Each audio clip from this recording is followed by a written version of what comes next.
You're listening to an IOE podcast. Powered by UCL Minds. Welcome to the Staff Room. I'm Elaine Long. And I am Mark Quinn. We are programme leaders on the UCL Early Career Teacher programme. Why are we in the Staff Room? We're here because this is where the best professional learning conversations always take place. This is where problems faced by teachers and leaders today can be explored critically and where meaningful connections between research and practice can be made. Over the course of the series, we'll hear the voices of different colleagues as they come into the staff room, from ECTs to academics and executive leaders. We'll talk about all things education, the challenges and the joys. So why don't you enjoy a coffee with us, perhaps even grab a biscuit and sit down for an hour of staff room chat.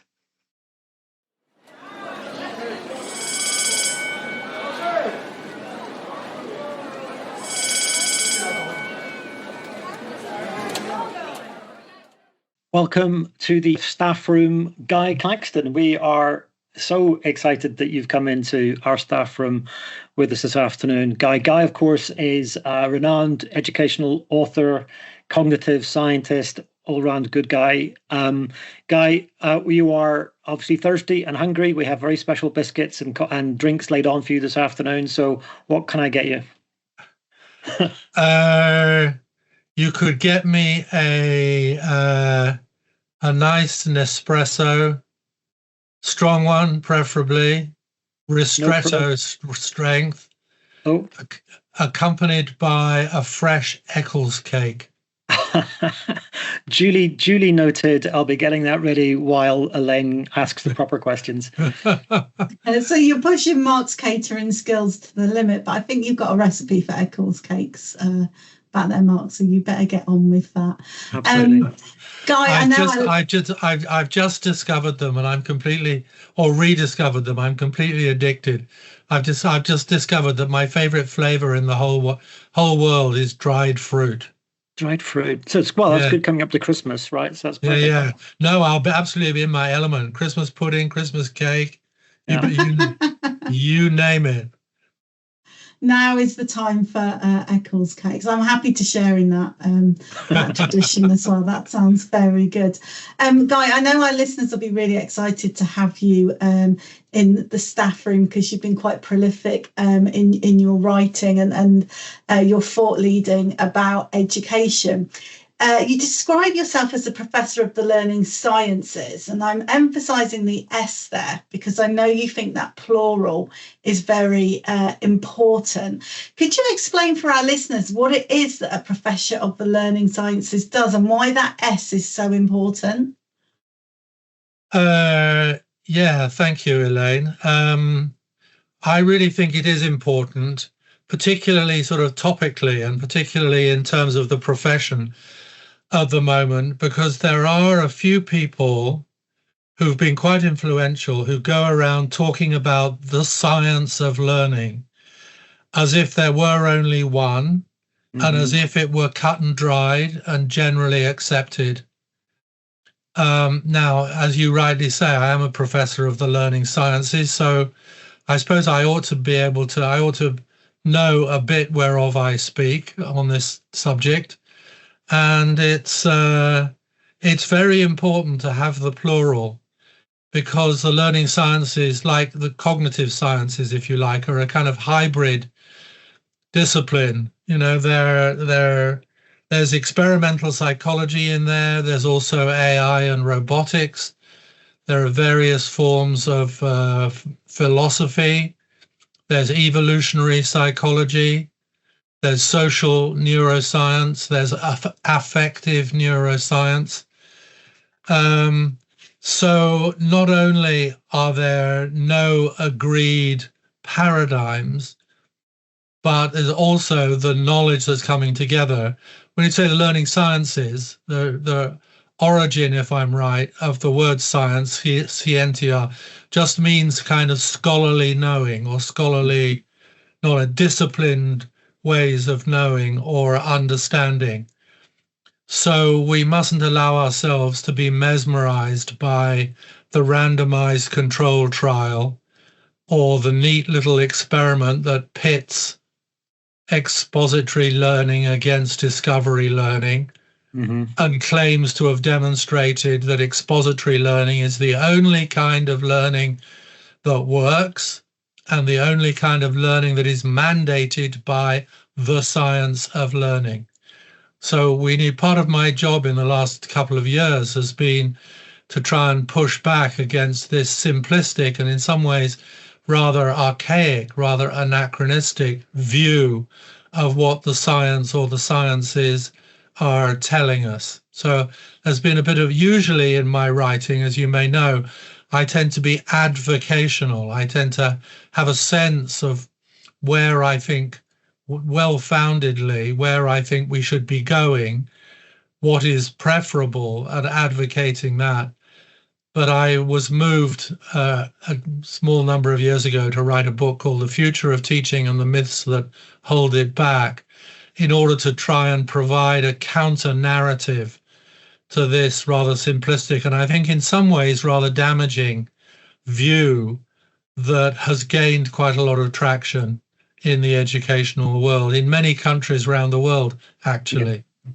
It anachronistic and simplistic, you were saying. Why anachronistic? Do you think that this kind of modern trend and increasingly globalized trend towards learning science as opposed to sciences is a kind of retreat, Guy, or is a return to some previous understanding of what we meant by learning, or do you want to say a bit more about that? It's certainly concerned with a very particular understanding of what we mean by learning.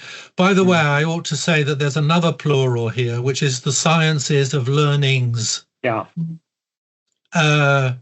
We undersell ourselves if we, as educators, and presumably as educating young people for the future and for life, we undersell ourselves if we lazily assume that all we mean by learning is the kind of thing that leads to good grades in schools.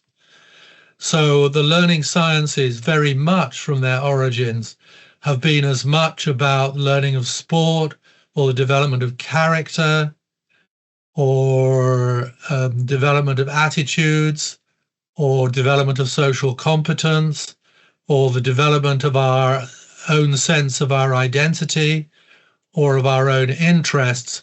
All of these things are legitimate studies of concern by the sciences of learnings. Yeah. So I just wanted to put a shout in for the plural, that we don't always and only judge. It's like we limit our focus.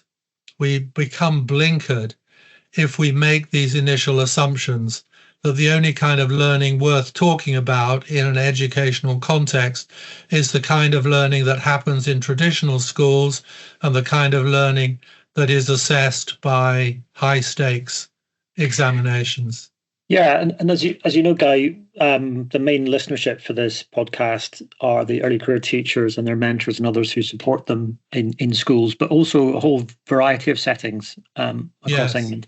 And I think there'll be a lot of our listeners who do teach, who are teaching in the way that you're suggesting, in that they are preparing the young people for exams and they are necessarily, I guess, channeled in that way to do what they feel is best to get those results. But I'm sure there's no listener to the podcast who also doesn't recognize what you just said about the other things which they're also trying to teach and other ways that they would like their young people to learn. Yes. Whether they're teaching, whether they're an early years educator or they're a sixth form educator, that we're going to say a lot about that, I think, maybe later on. But there is one thing you've said in your website which will definitely make our listeners sit up straight, which is you've also said that you think there's no such thing as good teaching. and that'll be a bolt from the blue. So tell us what you mean by that, because obviously can I pick up on your earlier comments and then I'll come back to that, because it's very important that I have a chance to say what I mean by that rather than just startling everybody. I think I've always thought, I've had this naive view that if I was Minister of Education, I would want to divide teacher education, initial teacher education, if you like, into two phases. The first of which is how on earth do I do it? Which is, well, what's the style that enables me to be confidently and comfortably in a classroom? Which is, when I was running a PGCE course a long time ago, was the kind of main concern. It's like, can I keep order? How do I design a kind of interesting lesson? That kind of stuff.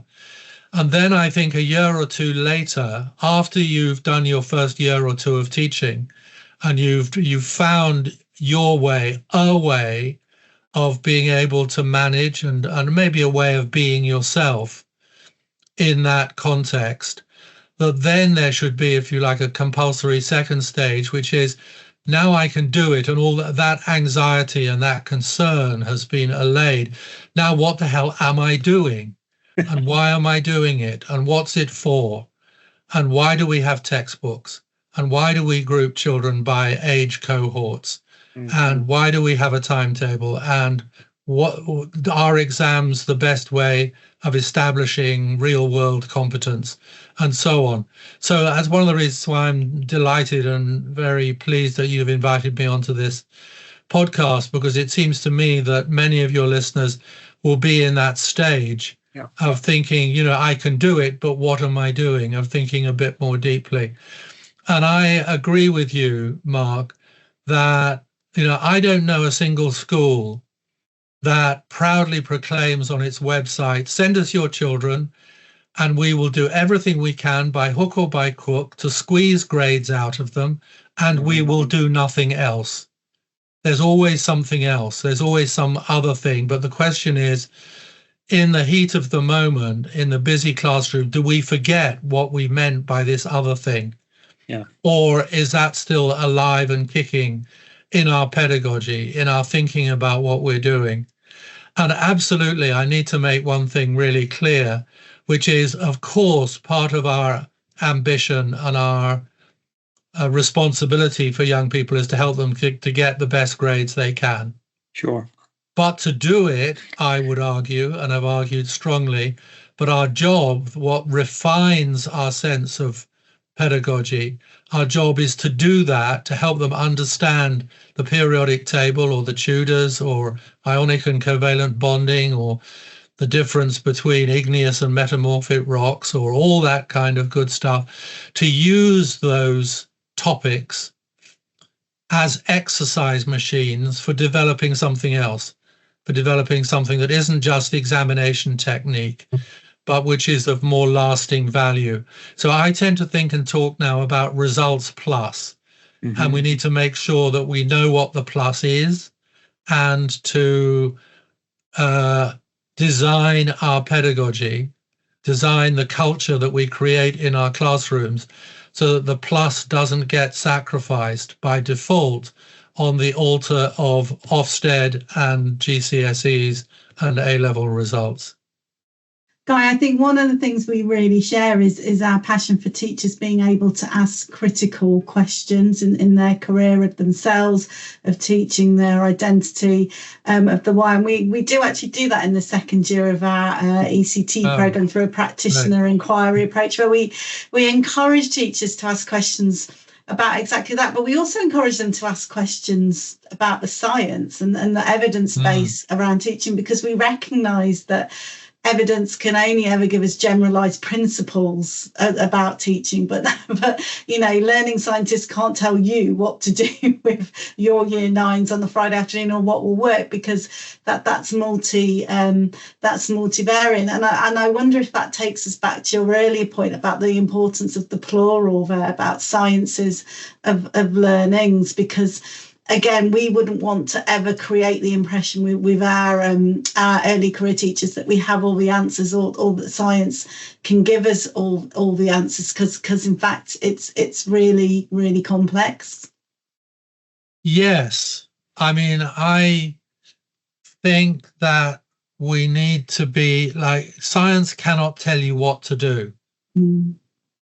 It's like, what we used to call in the old days a schoolboy error. Now we would call it a school child error.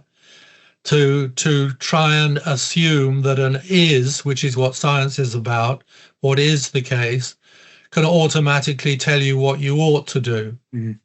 The old kind of, the logical fallacy is you can't deduce an ought from an is. And that's one of the simple-mindednesses that is around at the moment, that the science of learning, it's that phrase which kind of sounds so definitive, doesn't it? Science, there's only one science, and it's it's not an a. The science of learning can tell us directly what we should be doing in the classroom. And that's nonsense. That's a kind of, simple mistake. There's also moralizing there, isn't there? Is followed by the should. It's a kind of implicit moralizing. Yeah. But the important thing is that you can't know this is back to your question about there's no such thing as good teaching or best teaching until you've specified teaching for what. That's my point. So there is the science of learning doesn't preclude, doesn't mandate a particular style of teaching, because you have to answer teaching for what? Teaching for exam results, teaching for a happy life, teaching for being a productive pawn in an economic machine. Teaching for what is the important thing. So you can only, when you can only get an answer about the way to teach or an optimal way of teaching, you can't get that until you've smashed the science together with some ethics and some philosophy and some value judgment, some value position. So, for example, I think the science is fairly strong that if what you're interested in is relatively good performance in relatively superficial tests of relatively cut and dried knowledge, then a didactic pedagogy is a pretty good way of doing it. A kind of test, tell them what you're going to say, to explain it carefully, dish out the worksheet, test, retest, rehearse, is not a bad way of increasing performance on those kinds of tests. But if you also value the development of attributes like curiosity, collaborativeness, imaginativeness, resilience, critical thinking, creative thinking, if you also value those, also, remember, not instead of, but also, then you have to rethink your pedagogy, because it seems very likely, very often, the kind of pedagogy which, this is one simple way in which I talk about this, a simple pedagogy that squeezes out exploration by kids and instead insists that it's much more efficient and reliable if you have a healthy dollop of explanation by teachers. In other words, a pedagogy that maximizes explanation and minimizes exploration, that pedagogy can actually not just neglect the development of some of those desirable dispositions, but actually works against them. That you can produce people who've done well on the tests, but have developed attitudes of passivity and compliance and docility and fear of making mistakes. Now, if you raise your eyes from the near horizon of GCSEs and think about the long horizon of how well we're preparing people for life at university and beyond, then encouraging them to become passive and docile and frightened of making mistakes and conservative in their approach to learning is a very dysfunctional thing to be doing, isn't it? Obviously. When they go to university, they'll have to think for themselves. They'll have to organize time for themselves.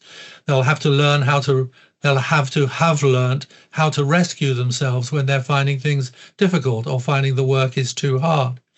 So it just seems to me commonsensical that we need to stand back and say, if we care about these things, in addition to doing well on your chemistry or your geography or your history, then we have to think very carefully about the nature of our pedagogy. There's a nice little book by Yong Zhao called What Works May Hurt. The medical analogy of it's no use testing for a drug and discovering that it's effective against arthritis if the death rate is 80%.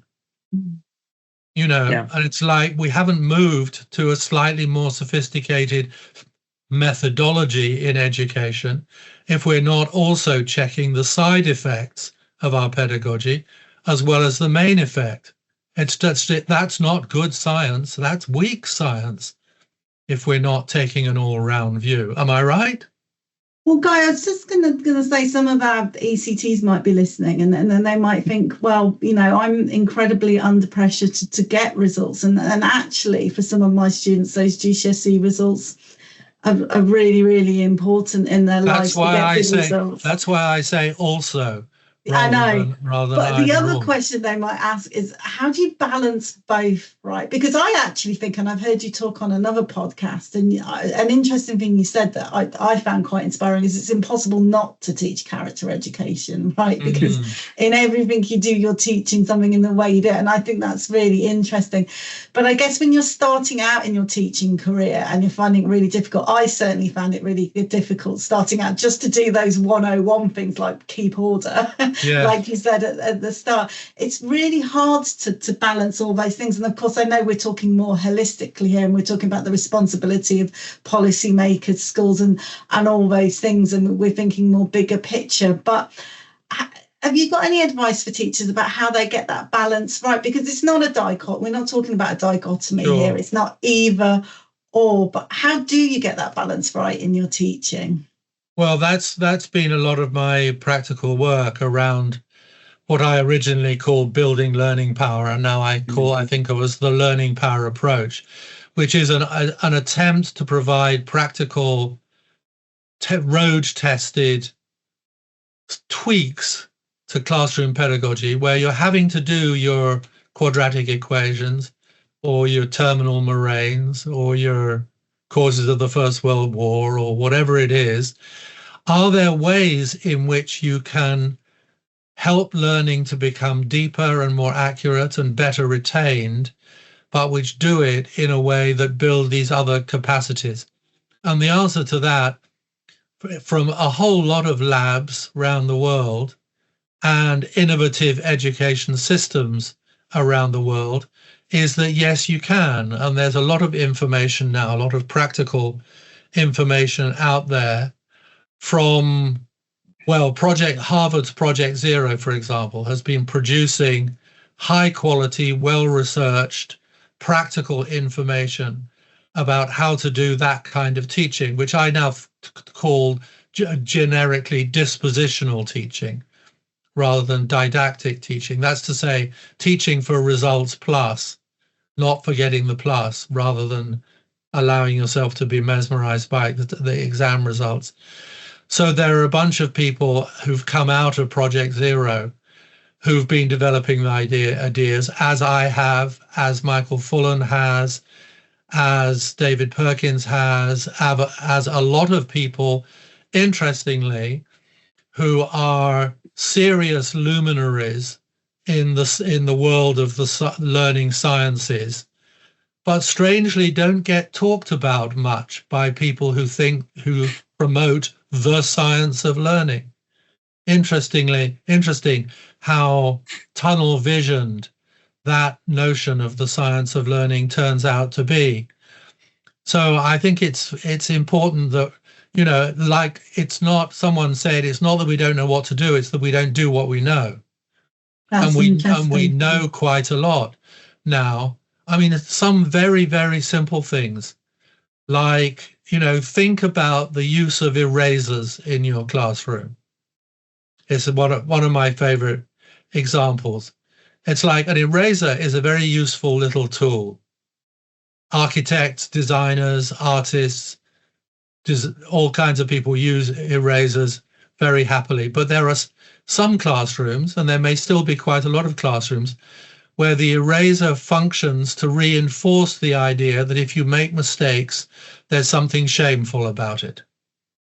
And that your job is to remove the shameful evidence of your fallibility as quickly as possible. So if you stop and just have a think about that and think, it certainly was true of my school days, a lot of rubbing out was a very important thing to do, because your teachers and probably your mum and your parents as well liked to see a neat, tidy, pristine page. But one of the most simple things that we know about learning now is that it's messy. It's trial and error. It's have a go and not be very good and have another go. And in the immortal words of, who is that who keeps getting quoted? Ever tried, ever failed, fail again, fail better. Mm-hmm. I forget now. Famous playwright. He'll come back to me. Interestingly, the person who invented the phrase the learning sciences and established the first institute of the learning sciences in the USA, a guy called Roger Schank, whose work I've been looking at recently. He died a couple of years ago. He defined learning as learning is about failure and the recovery from failure, which is basically a definition of trial and error, isn't it? Yeah, and I think how we define learning matters, and I think who defines learning for us absolutely matters as well. And that is, as you say, it's vulnerable to trends and politics and ideology. And I think any teacher that's been in the game a long time will give a wry sort of smile at the amount of trends there are in science. And I think today more than ever, training teachers are bombarded with quite a wealth of information about the learning sciences, and that can come from social media, and that can come from popularized literature, and it can come from research papers and training programs. But it's difficult to work out what you should be listening to and what you shouldn't. And I think that's a key theme that emerges in your latest book, The Future of Teaching and the Myths That Hold It Back, because you highlight the dangers of teachers being influenced by fads and trends, particularly ones that are particularly prevalent on social media and in popularized literature. And how, as a starting out teacher, do you think you can avoid this, and how would you recommend they should be engaging with research? Can I just pick you up on one thing? I don't think it's only in social media. If you look at the early career framework, there's an awful lot in there which is derived fairly directly and unthinkingly from this narrow, the science of learning, cognitive load theory, test, retest, rehearsal, the model of learning, which I think is unnecessarily narrow and in some ways archaic. We can come back to that if you want, is enshrined in that framework. So, I would like your second year early career teachers to be taking a long, hard and critical look at that, from maybe not too loudly, but certainly in the privacy of their own minds. They're allowed to do it loudly, but we do encourage them to think critically about the research from the framework. And I mean, from my point of view, it is that people should never take research and not think critically about it. That critical thinking is really important, I think. Absolutely. Definitely. But there's no, interestingly, in that framework, I haven't read it carefully enough, but I've missed the bit that says this is tentative and provisional with what we're presenting with you, and we would welcome, and here's an email address, and we would welcome your critical reactions to this framework. Appendix, Guy. You must have lost that. I missed that somewhere or other, did I? It's presented pretty definitively. I have my copy here. Prior knowledge, committing some key facts to their long-term memory. That's the kind of language. We have to look at the language. So learning is about committing key facts to long-term memory. It's like game over. Once you've slipped that language into people's minds, then everything else follows, doesn't it? Memory is thought of as comprising working memory and long-term memory. The working memory capacity is limited and can be overloaded. Well, we should be a bit careful about that. But let me come back to your point, Elaine, about the vulnerability of teachers to authoritative sounding claims. And I think we need to look at that from two directions. One is to challenge the claims, but the question that you framed very nicely for me is, how should teachers be protecting themselves or preparing themselves in the face of what may not be intentional but unintentionally narrowed or skewed views of teaching? And I think, I used to run a PGCE course a long time ago, and I think for me one of the most important things is that I discovered is, and this is no disrespect to the teaching profession or people in teacher training, a kind of vulnerability that teachers have, a kind of uncertainty about the grounds on which they're doing what they're doing. Because it's complex, because it's uncertain, because it's shifting, because every hour you have a different group of kids who bring in a different mood, a different subject and what have you. It's one of the most complex jobs you can do. And it's complex because you're dealing with systems rather than simple cause and effect relationships. And because it's complex, almost inevitably, there's this feeling of a degree of insecurity about whether I'm doing it right. And that insecurity, which is almost part and parcel of the job, leads to a kind of vulnerability in the face of people with impressive titles and confident voices who tell you things that kind of offer to relieve that anxiety of not quite knowing whether you're doing it right. And for a lot of teachers, there's a kind of ambivalence, I think, between sensing that a kind of narrow traditional view of learning isn't the be all and end all on the one hand, and on the other, feeling slightly relieved of that uncertainty by being told, yes, that's the only way of teaching that conforms to what we now know about the nature of children's minds, which is a very strong and powerful claim. So I think we should be more concerned, and I think maybe people in initial teacher training, which I haven't been involved in for quite a while, I have to say, should pay more heed to that vulnerability and to trying to give young people a good answer. And I think part of that answer, what I'm working on at the moment, are the implications of what's called embodied cognition for education. And embodied cognition is a renewed understanding from a scientific point of view, from the point of view of the learning sciences, that there are multiple ways of knowing, which include aesthetic, physical, physiological, and intuitive ways of knowing, that all ways of knowing, including propositional and rational, have their place and they all have their faults. And that if we're playing with a full epistemological deck, we have access to all of these different ways of knowing. That's a fancy way of saying teachers should heed, not uncritically, but heed their gut reactions to some of these powerful claims which are around, that there is a validity, and it's not infallible, but there is a validity to the little reaction in your tummy which goes, I don't quite get it.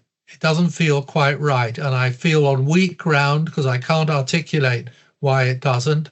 But there is something in me which says, that's not what I came into teaching to do. Guy, sorry. The concept of embodied cognition, or use the phrase, is a metaphor as well, isn't it? And And I'm going to ask you to talk a little bit about metaphors, not least of all because you were quoting Samuel Beckett a little while ago. Thank you, Samuel Beckett. Well done. In his Failing Better. Yeah. And Samuel Beckett was fond of the odd metaphor. So you've been taught, you were quoting from the early career framework and its preference for certain metaphors around cognition and memory in particular. And you've just introduced another metaphor around embodied cognition. I just wondered if you want to say anything more about metaphors you do like and metaphors you don't when it comes to this business of learning. Well, you've come to the right man, because I love metaphors. Cool. And I think in metaphors a lot. And I think it was another luminary. Could it have been Samuel Johnson? Was there a Samuel Johnson? There was. There was a Samuel Johnson who said, metaphor is very misleading, but unfortunately it's the least misleading thing we have. And I've been doing a bit of reading about metaphor. There's a very important book in the sciences of learning, the learning sciences, for example, which is called Metaphors We Live By. Okay. It's an absolutely key text. Two key titans in the learning sciences are Mark Johnson and George Lakoff. They wrote a book called Philosophy in the Flesh. And I wrote this earlier book called Metaphors We Live By. And there's a lot of interesting research around the importance. It's almost like metaphors are key to our learning. That the nature of learning, like a key sort of almost biological cornerstone of learning, another metaphor, cornerstone of learning, is that our knowledge systems, our learning systems are organic. They're like trees.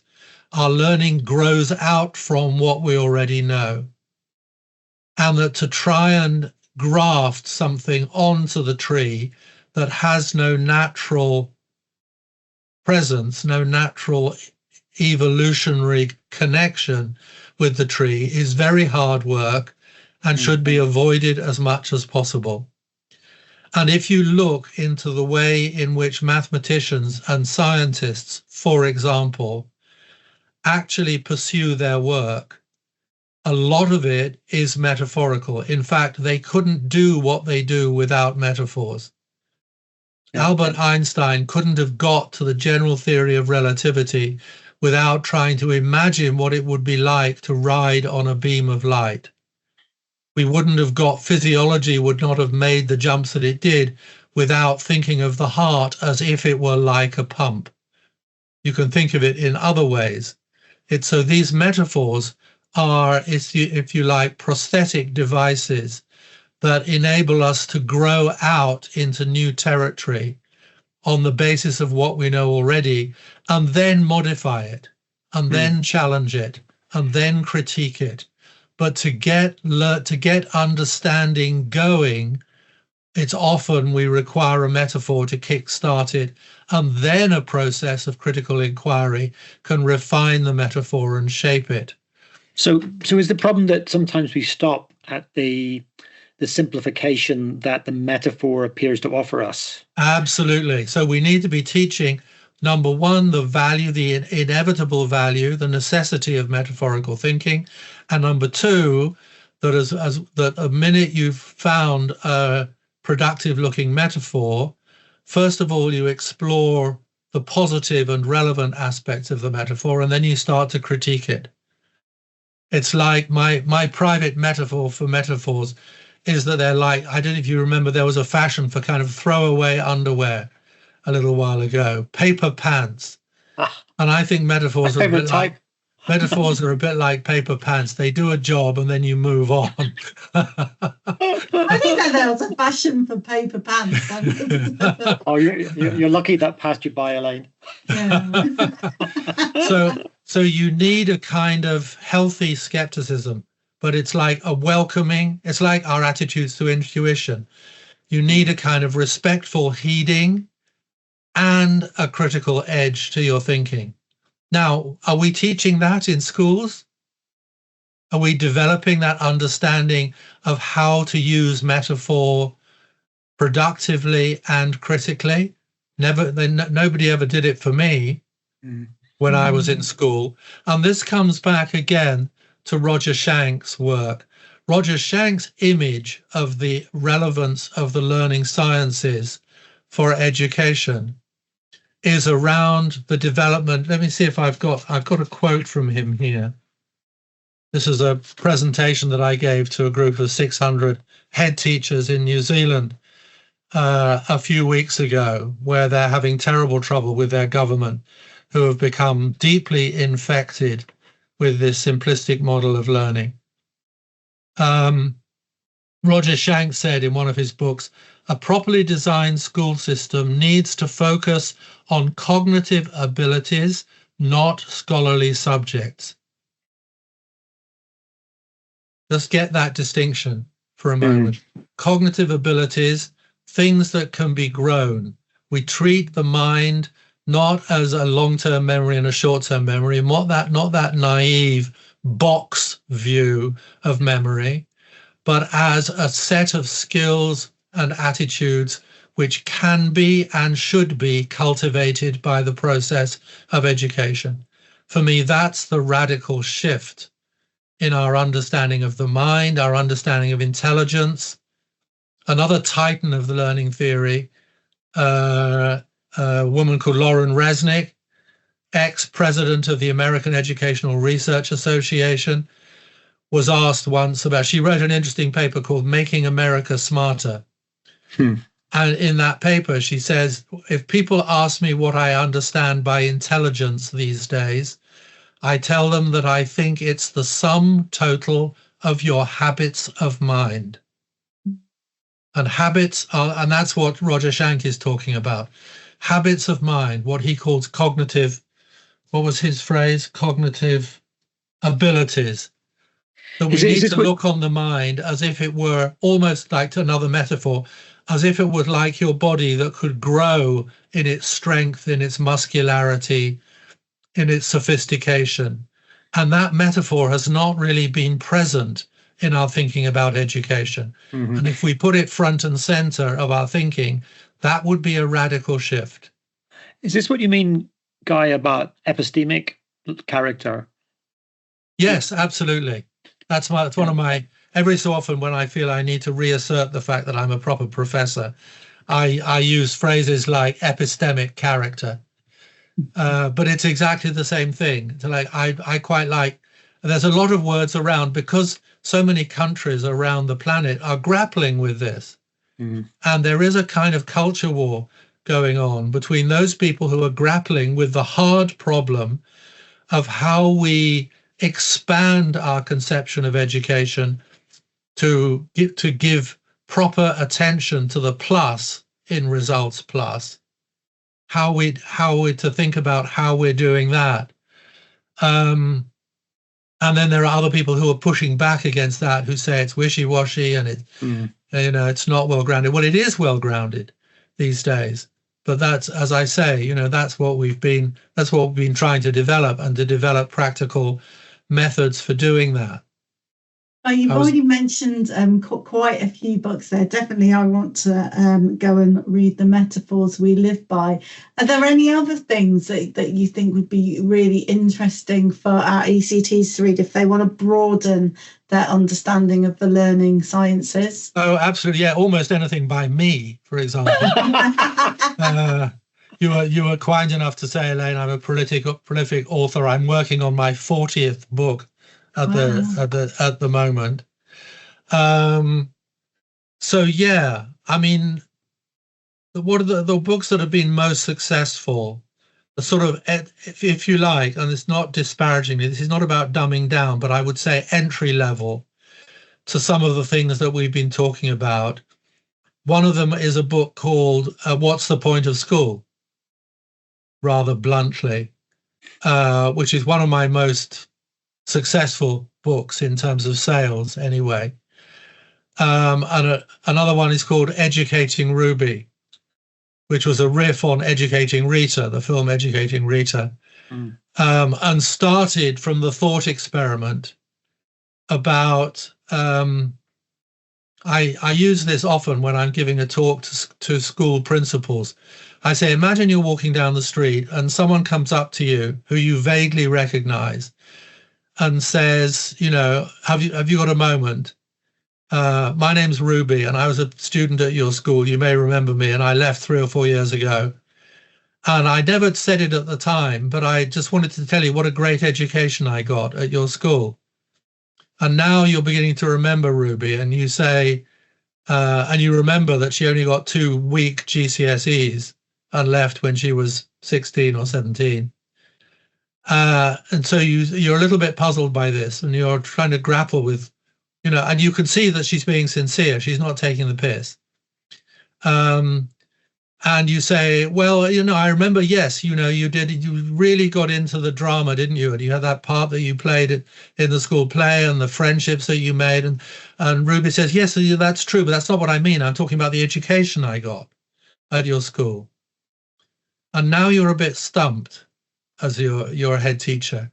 And you say, there's a pause, and then you say to her, I'm sorry, Ruby, I don't know what you mean. And then I say to head teachers, just talk to your partner about what did she mean? That she got lousy results and a great education. It's almost like an oxymoron, but play with that in your mind. And that's a way of trying to get into thinking a bit more broadly about how we can expand what I've called, with another metaphor, thinking about the far horizon of preparing young people for life rather than the near horizon of preparing them for GCSEs or A-levels. So those would be a couple of books. Almost anything by David Perkins, who's one of my gurus. I think everybody should have heroes in their lives, and David Perkins is definitely one of mine. 2 of his most recent books, one which is about the process of learning in school, is called Making Learning Whole, whole with a W, Making Learning Whole. And then a more recent one, he writes almost more rapidly than I do, which is about the content of school. What should we be teaching? It's interesting that people who talk about knowledge rich don't go on to really have much of a deep or interesting conversation about what knowledge. David Perkins poses this question: what is it that most young people, given our projections about what their world is going to look like, what all of them are likely to need to know in order to flourish in that world? That's a burning question. Do I hear the knowledge-rich direct instruction people vigorously talking about that? I don't. Why not? Where's the conversation about which knowledge? Why the Tudors rather than the court of Trump? Could we not be learning the same things with much greater urgency, a much greater sense of engagement, if we were talking about the nature of populism these days, if we were demythologizing Henry VIII and putting him on a par, which is roughly what he was, actually, if you look at the accurate history with Donald Trump? Let's have a look at those parallels and explore something. Why the periodic table rather than social and affective neuroscience? And I say why one rather than the other because we have to make hard choices. The clamour for a place in the curriculum from all the knowledge bases that we have around us is huge. The school curriculum can only represent a fraction of 1% of everything we know. So where's that vigorous conversation? Why do we just keep plodding on? Why do we still teach children to add fractions? What use is that in the real world? Answer, not much. Would that be right at the top of your list of useful bits of knowledge and skill for living in 21st century? Probably not, compared with all the other things. What else would it be more useful for them to be learning? And maths teachers sometimes come back and say, yes, but it's not about the adding fractions, it's a training of the mind. Sorry, it isn't. There is no evidence that studying maths makes you any better at informal, real-life reasoning than anybody who didn't study it. So put that in your pipe and smoke Well, it. I mean, I'm not a maths teacher, and I didn't find fractions very easy, so you'll get no argument from me there. Our other English teachers, though, probably would still make a play for Shakespeare. And I guess some people might argue that learning through the subject disciplines is the best way of developing powerful knowledge. I'm not saying that's something I necessarily believe, but it is an argument that's out there. Then there's an argument about what's powerful for knowledge. An ongoing argument I've been having with Michael Young about what do you mean by powerful? Powerful for what? Power is the capacity to do work. So what is the work which powerful knowledge is supposed to be doing? Ask yourself that question. What purchase is this knowledge going to give you on the real life concrete issues that you're likely to face in your life? Powerful knowledge people don't seem to me to be answering that question very well. It's very hard to talk about that concept, because I agree with you. Knowledge ought to be something that gives people autonomy, agency, and power in the world. But it's very hard. It's very difficult to answer those questions. So we might have to move on from those huge questions. But they're really interesting questions to pose. But I fear we're coming to the end of our time in the staff room. This might be a dangerous question. Sorry, I thought this was going to go on for 5 hours. Well, I could happily talk to you for 5 hours. But Guy, this might be a dangerous question to ask you, but we give every guest on our podcast a Post-it note to write some advice on. So what would you like to write on your Post-it note, and where would you like to stick your Post-it note? Keep it clean. Where the sun don't shine. Who is this piece? It can be anyone. So, for example, who's it for? You could imagine that you could have elevated yourself to the Secretary of State, Guy, because you said a moment ago you'd quite like to be in charge of education. No, not anymore. I'm too old now. But once upon a time. You might want to stick the Post-it note. So, for example, previous guests have written a Post-it note and stuck it inside every new teacher's planner, or on the toilet door of the staff room, or, so you can decide what you want to write on it and who's it for, who most needs it. Could be, policymakers, it could be teachers, it could be head teachers, and then maybe decide where you want to stick it. You did warn me about this question, but I didn't take your warning seriously, so I don't have a ready-made answer. I think now this is going to be controversial. Secondary school teachers, my Post-it note, one of them, not the only one, but one of them that goes inside their planner is, not everybody is like you. That's a great one. It's like, I was a chemistry teacher a long time ago, and it took me quite a long time and quite a lot of painful missteps to realize that not everybody is as fascinated by chemistry as me. And then to ask myself the embarrassing question, nor should they be, should they? Why should everybody? So the justification, I'll leave this on a controversial note. The justification for being a teacher is that you want to pass on your deep love of Shakespeare is not enough, Elaine. It's good for some people, and it may not be the most appropriate preparation for life for others. So I think we should be collectively, as a responsible society, if that's what we are, asking ourselves these awkward questions about what really can we honestly say I'm back to David Perkins' question. What is it that most young people are likely to need to know in terms of the life that they lead? I mean, there are 3 or 4 justifications for something being in the curriculum. It's intrinsically, obviously useful. It isn't useful, but it's a useful way of learning something useful, like an exercise machine for something.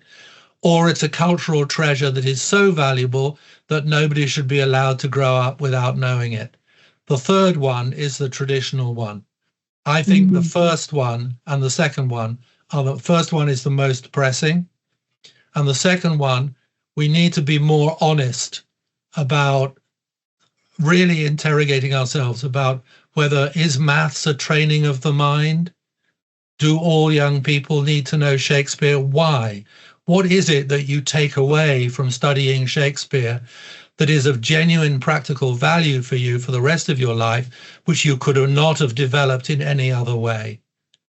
And I think, as you get to the second, third, fourth, fifth year of your teaching career, you, talking to people who might be listening to this podcast now, are the people who should be asking these awkward questions. I remember talking once to another titan of the educational world, David Hargreaves, over breakfast at a conference. And he said, I think the most important thing for us to be, and this was slightly rude, it was slightly off the record, but there was a grain of truth in it. I said, he said, I think the most important people for us to be talking to are teachers who are over the hump, but not yet over the hill. I'm going to reach for the school bell to save us all, particularly for those English and maths teachers who are going to be complaining to us, Guy, about your dismissal of fractions in Shakespeare. I've been trying to think of a Shakespeare quote with a fraction in it, but I've failed in the meantime. Guy, it's been just great to be sitting and listening to you talking to us for the last hour. We could have given you another 4 if the person who writes the transcripts for these podcasts had enough patience. But since he hasn't, we're going to have to let you go. We're going to send you off with that strong coffee and an extra slice of Eccles cake, because I think you think you've earned it. And thank you very much. Okay, it's been my pleasure. It's been interesting to talk to you. I can think of nothing more important than doing what you do and what I do. Our thanks go to Guy Claxton for sharing coffee with us this week in the staff room. Guy is author of The Future of Teaching and the Myths That Hold It Back. Please do get in touch if you would like to be part of the conversation. Click on the link at the bottom of the UCL staff room webpage. If you've enjoyed this episode, there's more where that came from. Search IOE podcast from wherever you get your podcasts to find episodes of the staff room, as well as more podcasts from IOE. And a quick favour before you go. If you're listening on Apple Podcasts or Spotify, we'd really appreciate it if you could give the IOE podcast a rating. 5 stars would be nice if you're enjoying the show. And that will help us to reach more people who are interested in hearing what the staff room is all about. Thanks so much for downloading and listening to this IOE podcast.